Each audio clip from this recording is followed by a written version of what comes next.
We're having a conversation real quickly about if natives actually got all of their land back though. And my friend Kimberly, she works in like big million and billion dollar like deals though, like building stadiums and big giant buildings though. But run us through a scenario because I'll say it right out though because I'm not bashful about anything. I don't mind taking an ass chewing or anything about anything. But she's Shoshone Bannock tribes in Idaho. But what was one of the things that you were talking about as far as like you guys' situation that happened? Farm. Yeah, tell me. Yeah, farmer said tribe's raising the lease. Yep. The farmers turn around and say, we're not going to pay it. Walk away. The tribe tries to farm the land themselves and can't do it. So they turn around and go back to the Hispanic. They go back to the non-Indian and say, come back. We won't raise your lease anymore. Come back and farm our land for us because we can't do it. We don't know how to do it. And if we want to talk about the job that I do, you want to talk about honesty, you can send me 10 guys to go to work, 10. And I guarantee you only 2 of them will stay for a duration of a project. The other 8 will be gone the first week. Why do you think that is though? They don't want to work. It's too hard, it's too cold, it's too hot. Oh, I can't have an hour lunch. My feet hurt.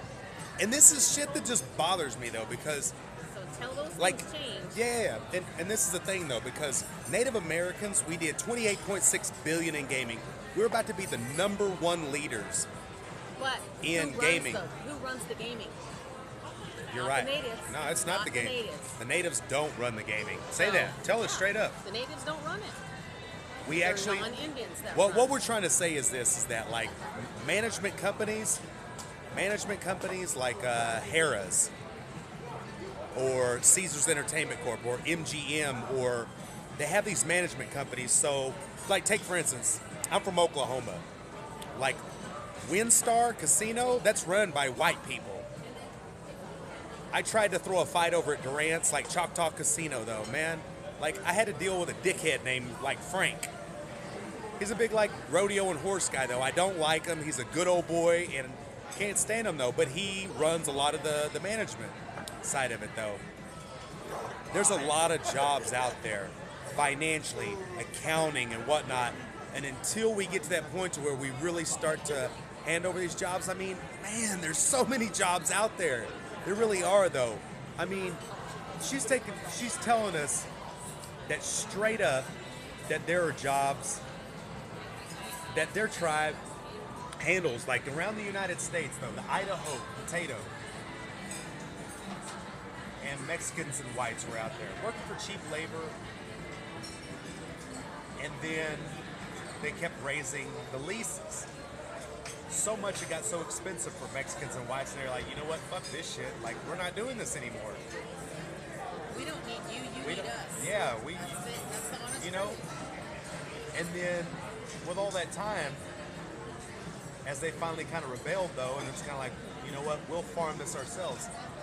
I see that within Crow, and forgive me because I was not born and raised on the reservation, but I give a shit. My family is there. I care about it.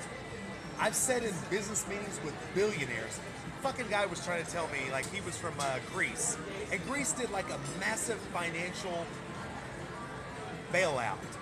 I'm talking about they took billions of euros. Everybody knows that the euro is worth more than the American dollar. So he wants to sell Indian country. He's trying to have me go in and broker this deal. So it's like 3 meals a day, and he's trying to charge like $4 or $5 per meal. He wants me to go in and talk to governments and all this shit. I'm like, where are you from? He's like, I'm from Greece. And I was like, okay, well, you know, I'll look over the portfolio. I'll look at your product and service and whatever, though. Really what I wanted was a fucking New York bagel and some pizza and to go to New York. Hadn't been there in a while. I was like, hey, Grecosia, playing games.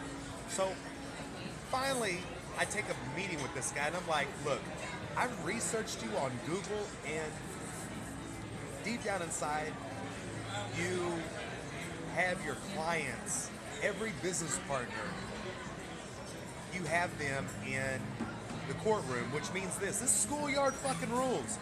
You cannot get along with the people that you do business with. You're gonna fuck me over. You're gonna fuck the tribes over though, but man, there are a million opportunities out there because we haven't screwed it up. But I see people though, and like I feel like it's partly my fault, and it's because of this, because I realize when you're selling entertainment, it's soap opera reviews. Like deep down inside, I called a guy out in the middle of Mandalay Bay. Called him a douchebag and said he hadn't fucking won in 2 years though.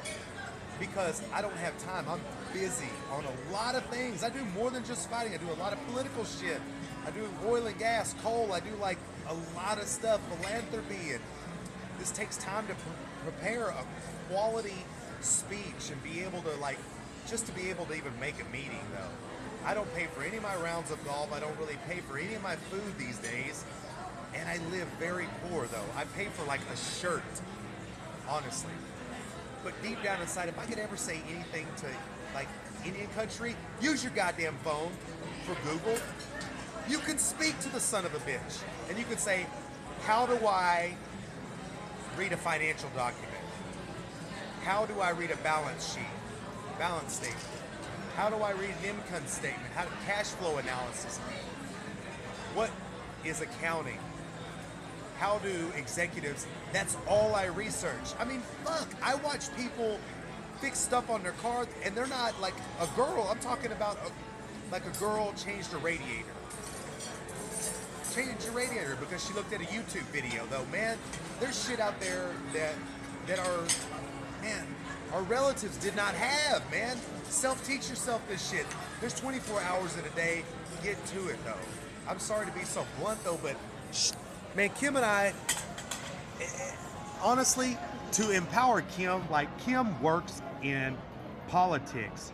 She's like trying to become golf extraordinaire.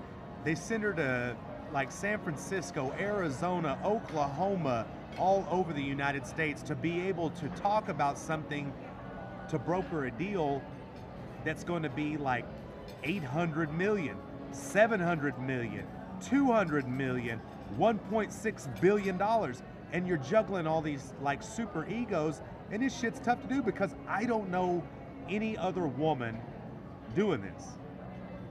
And I'm trying to tell you straight up that you get a second to sit down for, you know, dinner, and this is coming specifically from a woman that hands out jobs in Indian country, that is an ambassador for our own people and doing it honorably. What would you say like the next step is though? I mean, for people trying to get,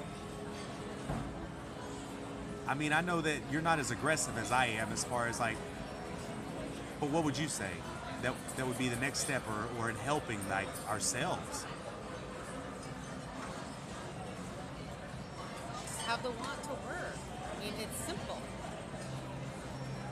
Show up. That's all we ask.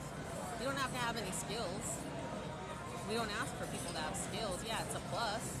It's a plus for somebody to have skills and know a little bit about construction. But at the end of the day, if you're willing to work and you're going to show up and be dependable every day, that's all we ask for. Other contractors may ask for something different, but that's all we ask for. We can train. Anybody can be trained to do a job. In fact, those are the people that are the easiest to train. Somebody with skills is a little bit harder because they want to do it their way and not the way that is maybe the way we would do it or the right way. So getting green people out there just wanting to work. That's the toughest part. That's the hardest part of my job though, is finding and basically bending a contractor's arms to say, hire this one native. And then he works a week, gets his paycheck, and he's gone. And then it's harder to get them to replace that person. It's the biggest challenge in my job. Guys, if you got drinking problems, go to fucking 12-step meetings. If you got meth problems, get some help. She and I both come from Plains tribes. We keep it real. We know that we have a very sad history.